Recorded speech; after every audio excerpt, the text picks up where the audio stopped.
50969 Kosa City 2007. MC Ants ist back. Ich war niemals weg. Mach wieder billigen Scheiß und Dreck. Yeah. Ich bin wieder da, aber ja klar, klau mir Beats und mach den Scheiß klar. Shit, Digga, mein Name ist MC Ants und ist scheißegal, ob du mich kennst. Ich brauch keine tollen Superstar-Fans, Hals, Maul.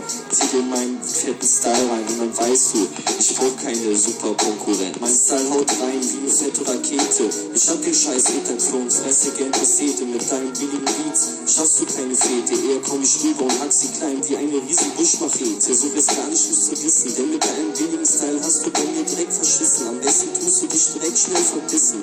Geh doch zu DSDS, ich werd dich ganz bestimmt nicht vermissen. Was ich damit sagen will, ich rappe gern und chill. Und was ich mache, tu ich sowieso, wie ich es will. Ich brauche keinen dummen Dieter Bohlen-Drill.